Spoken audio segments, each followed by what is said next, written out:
Hey, fourth graders. Last time, we learned that Stanley got arrested because he was accused of stealing shoes that he did not steal, but instead just fell on the sky onto his head. We also learned that Stanley's great-great-grandfather, Elia, really wanted to marry some girl named Myra, who ended up being kind of silly.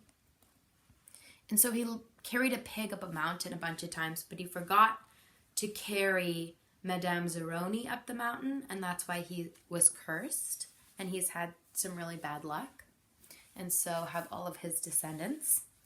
We also were with Stanley as he dug his first hole, which was a horrible experience, but now it's behind him. So his first hole is done. He just spit into it, and then he's going back to the compound. All right. Chapter 8. A lot of people don't believe in curses. And I know some of you don't from your answers to the question that I asked you. A lot of people don't believe in yellow-spotted lizards either. But if one bites you, it doesn't make a difference whether you believe in it or not. Actually, it is kind of odd that scientists name the lizard after its yellow spots. Each lizard has exactly 11 yellow spots, but the spots are hard to see on its yellow-green body. The lizard is from 6 to 10 inches long and has big red eyes. In truth, its eyes are yellow, and it is the skin around the eyes which is red, but everyone always speaks of its red eyes. It also has black teeth and a milky white tongue. Looking at one, you would have thought that it should have been named a red-eyed lizard or a black-toothed lizard, or perhaps a white-tongued lizard. If you've ever been close enough to see the yellow spots, you are probably dead. The yellow-spotted lizards like to live in holes, which offer shade from the sun and protection from predatory birds. Up to 20 lizards may live in one hole. They have strong, powerful legs and can leap out of very deep holes to attack their prey. They eat small animals, insects, certain cactus thorns, and the shells of sunflower seeds. We know somebody who spits the shells of sunflower seeds into holes. Do you remember that? And there's a lot of holes at Camp Green Lake. A lot of places for these lizards to live. Okay, that was chapter 8. It's a short one. Chapter 9. Stanley stood in the shower and let the cold water pour over his hot and sore body. It was 4 minutes of heaven. For the second day in a row, he didn't use soap. He was too tired. There was no roof over the shower building, and the walls were raised up 6 inches off the ground, except in the corners. There was no drain in the floor. The water ran out under the walls and evaporated quickly in the sun. He put on his clean set of orange clothes. He returned to his tent, put his dirty clothes in this crate, got out his pen and box of stationery, and headed to the rec room. A sign on the door said, "Rec Room," spelled with a W. Nearly everything in the room was broken. So rec, when it's spelled with a W, means wrecked or broken, but rec room should be spelled R-E-C for recreation, which means play. So it's a play on words. Nearly everything in the rec room was broken. The TV, the pinball machine, the furniture. Even the people looked broken with their worn-out bodies sprawled over the various chairs and sofas. X-Ray and Armpit were playing pool. The surface of the table reminded Stanley of the surface of the lake. It was full of bumps and holes because so many people had carved their initials into the felt. There was a hole in the far wall, and an electric fan had been placed in front of it. Cheap air conditioning. At least the fan worked. As Stanley made his way across the room, he tripped over an outstretched leg. "Hey, watch it," said an orange lump on a chair. "You watch it," muttered Stanley, too tired to care. "Would you say?" the lump demanded. "Nothing," said Stanley. The lump rose. He was almost as big as Stanley and a lot tougher. "You said something." He poked his fat finger in Stanley's neck. "What'd you say?" A crowd quickly formed around them. "Be cool," said X-Ray. He put his hand on Stanley's shoulder. "You don't want to mess with the caveman," he warned. "The caveman's cool," said Armpit. "I'm not looking for trouble," Stanley said. "I'm just tired, that's all." The lump grunted. X-Ray and Armpit led Stanley over to a couch. Squid slid over to make room as Stanley sat down. "Did you see the caveman back there?" X-Ray asked. "The caveman's one tough dude," said Squid, and he lightly punched Stanley's arm. Stanley leaned back against the torn vinyl upholstery. Despite his shower, his body still radiated heat. "I wasn't trying to start anything," he said. The last thing he wanted to do after killing himself all day on the lake was to get in a fight with a boy called Caveman. He was glad X-Ray and Armpit had come to his rescue. "Well, how'd you like your first hole?" asked Squid. Stanley groaned, and the other boys laughed. "Well, the first hole's the hardest," said Stanley. "No way," said X-Ray. "The second hole's a lot harder. You're hurting before you even get started. If you think you're sore now, just wait and see how you feel tomorrow morning, right?" "That's right," said Squid. "Plus, the fun's gone," said X-Ray. "The fun?" asked Stanley. "Don't lie to me," said X-Ray. "I bet you always wanted to dig a deep hole, right? Am I right?" Stanley had never really thought about it before, but he knew better than to tell X-Ray he wasn't right. "Every kid in the world wants to dig a great big hole," said X-Ray. "To China, right?" "Right," said Stanley. "See what I mean?" said X-Ray. "That's what I'm saying. But now the fun's gone, and you still got to do it again and again and again." "Camp fun and games," said Stanley. "What's in the box?" asked Squid. Stanley had forgotten that he had brought it. Paper? I was going to write a letter to my mother." "Your mother?" laughed Squid. "She'll worry if I don't." Squid scowled.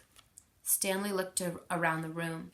This was the one place in camp where the boys could enjoy themselves. And what did they do? They wrecked it. The glass on the TV was smashed, as if someone had put his foot through it. Every table and chair seemed to be missing at least one leg. Everything leaned. He waited to write the letter until after Squid had gotten up and joined the game of pool.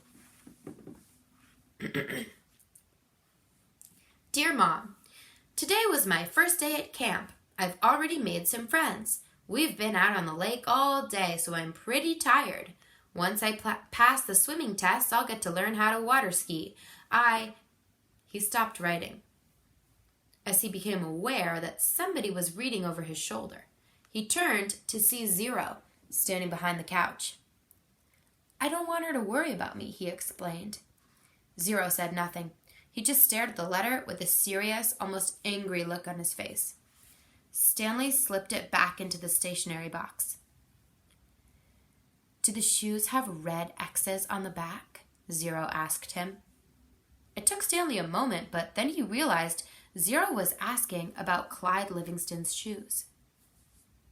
"Yes, they did," he said. He wondered how Zero knew that.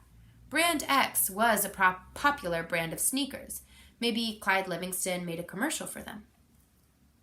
Zero stared at him for a moment with the same intensity with which he had been staring at the letter. Stanley poked his finger through a hole in the vinyl couch and pulled out some of the stuffing. He wasn't aware of what he was doing. "Come on, Caveman, dinner," said Armpit. "You coming, Caveman?" said Squid. Stanley looked around to see that Armpit and Squid were talking to him. Sure," he said. He put the piece of stationery back in the box, then got up and followed the boys out to the tables. The lump wasn't Caveman. He was. He shrugged his left shoulder. It was better than barf bag.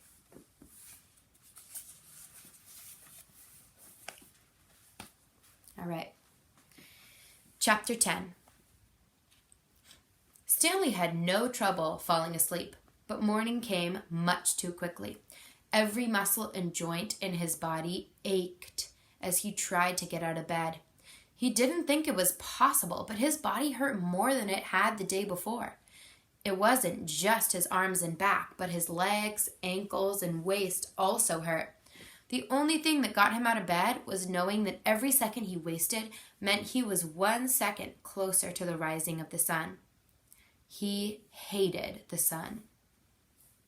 He could hardly lift his spoon during breakfast, and then he was out on the lake, his spoon replaced by a shovel.